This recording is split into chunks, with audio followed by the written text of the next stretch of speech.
Are you ready? Yes. Law number 1, the law of significance. The law of the significance says 1 is too small of a number to achieve greatness. Let me put it another way. I love this expression. You may be good, but you're not that good. Every once in a while I run into people and a person will come up to me and they'll say, John, and they'll say this kind of in a bragging way. They'll say, I'm a self-made man. And I know when they say they're a self-made man, they want me to congratulate them. They want to say, oh my goodness, that's wonderful. And so when they tell me they're a self-made man, I always tell them the same thing. I look at them and say, oh, that's too bad. And it just kind of sucks air out of them. You know what I'm saying? And because that's not what they were expecting. And I say, because if you've made everything yourself, you haven't made much. In fact, I give you a challenge today on this law of significance. And here's the challenge. It's in your notes. Name one significant accomplishment that was a result of only one person's effort. You can't do it. You can go throughout history and look at the men and the women who have marked our world for either good or bad. And I promise you, if they did something that was significant, they had a team around them. It's just that simple. Now, this law, in fact, all the laws of teamwork, I could go back and tell you where I learned the law. And where I learned this law of teamwork was on my 40th birthday back in 1987. You see, I turned 40, and when I did, I didn't have a midlife crisis. I didn't have time for that. But as I turned 40, I began to look at my life. And I began to say, John, you haven't accomplished near what you need to accomplish, not what you want to accomplish. And I went into, for me, a couple days of depression. And I thought, okay, John, if you're halfway through your life, how are you going to achieve all that you want to achieve? It was on my 40th birthday that I realized, and when I wrote the 21 Irrefutable Laws of Leadership, one of the laws I wrote was the law of inner circle, which says those who are closest to you determine the level of your success. It was on my 40th birthday that I realized that if I was going to accomplish what I wanted to accomplish, I was going to have to develop a team around me. Does this make sense? Yes. And on my 40th birthday, I made that commitment. I said my number one responsibility and my number one priority from this time on is not to write another book, although I want to write more books. It's not to speak at another seminar, although I want to do seminars. Not to do another training video, although I want to do all those. My number one responsibility is to develop a team around me. And I can say, in my life for the last 14 years, that has been the top priority. That has been my number one commitment. Now, what I want to do in this law of significance is I really want to help you, I want to help all of us understand how important this is. So let me illustrate this for a moment, okay? My name's John. What's your name? Gene. Okay, Gene. Well, now let me ask you a question, Gene. Here's how this works. If you have a great idea, and I have a great idea, but we don't share ideas, how many ideas do you have? One. You've got one. That's exactly right. And I have one. Now, let me go a little farther on this. If you have a great idea and I have a great idea, and we sit down over a cup of coffee and we share with each other the great idea, now how many great ideas do you have? We have two. That's exactly right. You've gone from 1 to 2 because of teamwork. Now, that's a very simple illustration. In fact, in that kind of an illustration, there's only 2 people involved.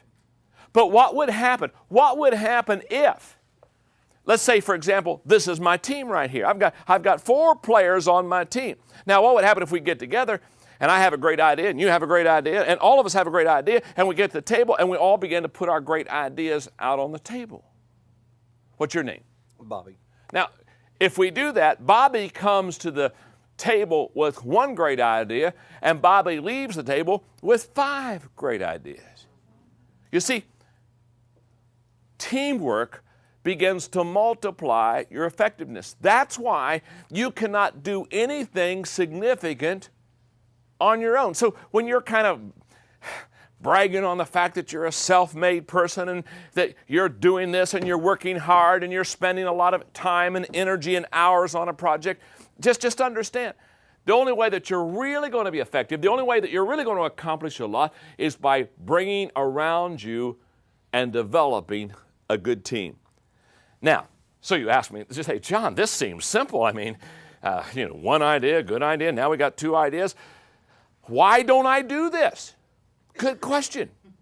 I think there are several reasons why we do it ourselves instead of develop other players to be on our team. And I'm not going to give you all of them, but I'll give you 9.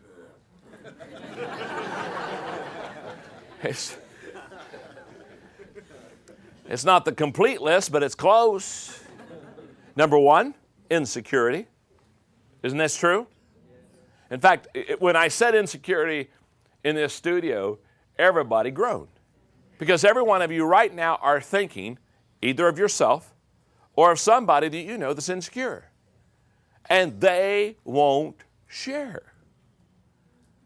I know people that say, oh my goodness, I have this idea. And oh my goodness, I don't think I want to share it with anybody. I need to keep this idea. It's maybe the only idea I'll ever have.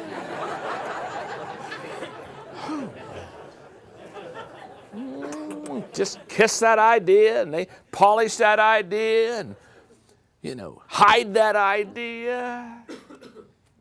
And they wonder. They wonder why they're never successful.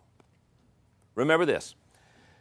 You will never rise higher than your insecurity. That's a fact.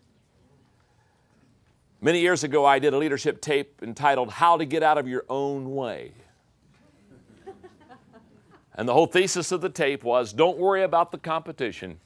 Most people blow themselves up. Don't worry about somebody beating you.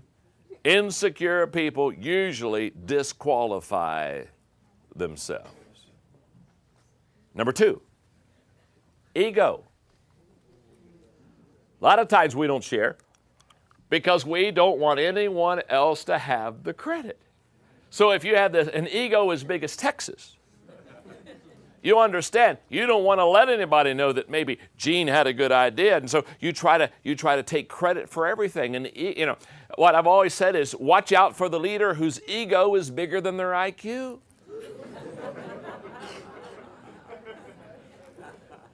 Number 3, fear. Many times we feel vulnerable when we share. Many times we feel vulnerable when we bring people around. And what if they don't do it as well as I would do it? And if I pass this out or if I delegate this, what happens if they mess it up? And I always say to people, don't worry about that. Look at yourself. You've been messing up long enough. Here's a thought. Why don't we pass up the messing up around? Just pass them out because you're already messing up. And so let somebody else share the mess ups with you. Number 4. Selfishness. Many people basically are selfish and they want to keep everything for themselves. Number 5 is pride. Some people think that, oh my goodness, if I bring somebody else into this, then somehow it means I'm less of a person, or I'm not who I should be, or I'm not the leader I should be, or somebody's not going to think I'm doing the job that I can do.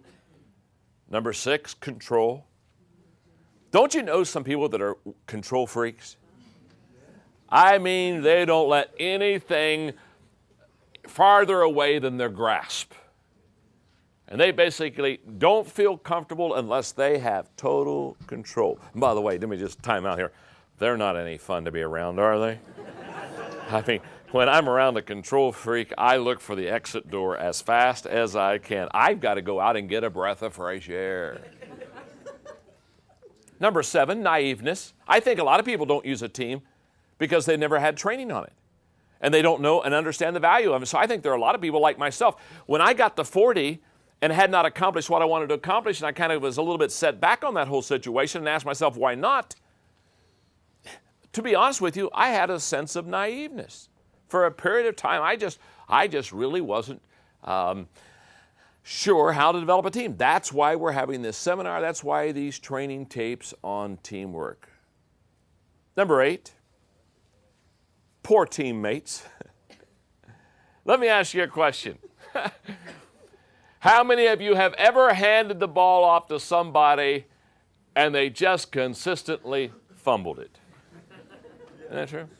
I mean, it doesn't, I mean, you hand the ball off, they fumble. You hand the ball off, they fumble. You hand the ball, they fumbled it. You with me? And after you do that for a period of time, you say, I don't think I want to hand the ball off. It's kind of like you hit the ball and drag Charlie, hit the ball and drag Charlie, hit the ball and drag Charlie, hit the ball and drag Charlie. After a while, don't you just want to hit Charlie?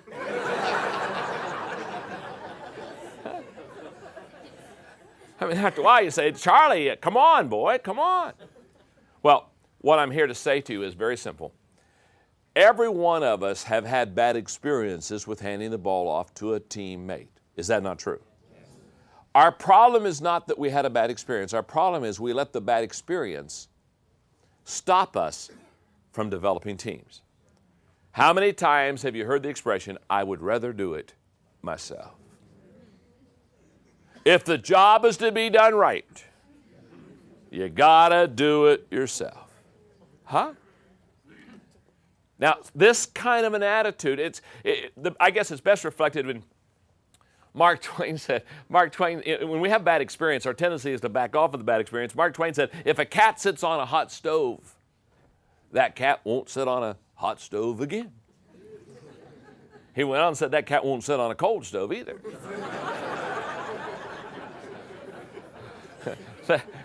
That cat just don't like stove. Well, that's what happens when we have a bad experience. And every one of us have had bad experiences with team players. Sometimes that causes us to say, no, I'm going to do it myself. And then I think also, there's one more reason I think we do it ourselves, and that is a lack of training. I think a lot of times, nobody has ever taught us how to train and develop people. Let me give you background. Let me give you the process that I went through in developing a team. Now, my background is in the pastorate. And so when I realized that I needed to have the help not only of the lay people in the congregation, but I also needed to get a staff, and the church grew to the place I needed to get a staff, I'll never forget. Here's the process, and you just kind of think your way through this. First of all, I did everything myself. We've all been there. Then I said, okay, I need help, so I brought somebody else on the team. Now, that's the good news. The bad news is it didn't work. So I let him go. Now I'm back to doing it all myself. And basically saying team stuff doesn't work. To where I can no longer do it all myself, and so I bring another person on the team. Now, I started do it myself. I do it with somebody, but that doesn't work, so I do it myself. Now I bring somebody else on the team. Now, but because I did it with somebody and it didn't work, this time I said, okay, I'll bring them on the team. I'll give them a job. I'll give them an assignment, but I won't get close to them.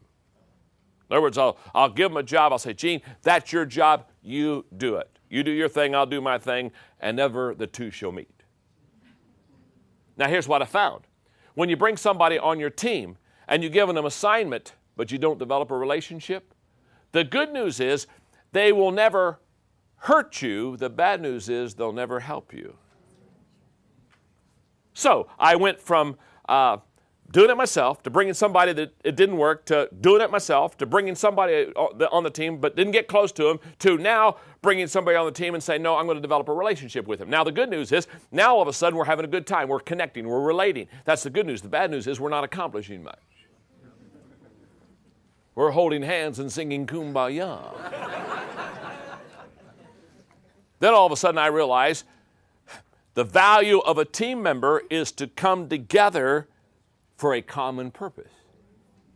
So what's the process? I do it myself. I bring somebody on. It doesn't work. I do it myself. I bring somebody on, but I don't let them close to me. I bring somebody on and I let them close to me, but I don't train them because we're just into relationships. Now I bring somebody on and I am close to them and I develop not only a relationship with them, but I begin to train them. It wasn't till I learned that you bring somebody on your team, not only to have a connection in a relationship with them, but also to train them, that they really become effective. I was at an office the other day and I saw a sign on the desk that really explains, I think, the law of significance best. Because on the desk was this sign, and I think it said it well. The sign read, "If I had it to do all over again, I'd get help." And I think how true that is. If I had it to do all over again, I'd ask for help. So what I have in closing on this law of significance is I brought with you one of my favorite stories to read. It's the story of the bricklayer. Listen to it. A bricklayer tried to move about 500 pounds of bricks from the top of a 4-story building to the sidewalk below. And the problem was he tried to do it alone. This is his own story taken from his insurance claim form. It would have taken too long to carry bricks down by hand, so I decided to put them in a barrel and lower them by a pulley which I had fastened to the top of the building. After tying the rope securely at ground level, I then went up to the top of the building. I fastened the rope around the barrel, loaded it with bricks, swung it out over the sidewalk for the descent. Then I went down to the sidewalk and I untied the rope, holding it securely to guide the barrel down slowly. But since I weigh only 140 pounds, the 500-pound load jerked me from the ground so fast that I didn't have time to think of letting go of the rope. And as I passed between the second and third floors, I met the barrel coming down. This accounts for the bruises and the lacerations on my upper body. I held tightly to the rope until I reached the top where my hand became jammed in the pulley. This accounts for my broken thumb. At the same time, however, the barrel hit the sidewalk with a bang, and the bottom fell out.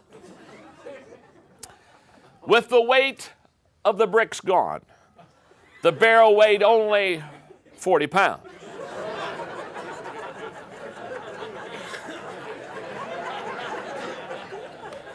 I see the train a-coming. Thus, my 140-pound body began a swift descent, and I met the empty barrel coming up. This accounts for my broken ankle. Slowed only slightly, I continued to the descent, and I landed on the pile of bricks. This accounts for my sprained back and broken collarbone. At this point, I love this statement, I lost my presence of mind completely.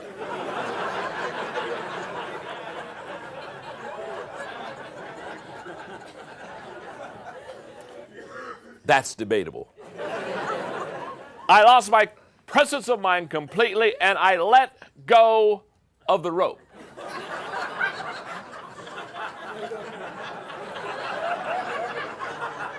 And the empty barrel came crashing down on me.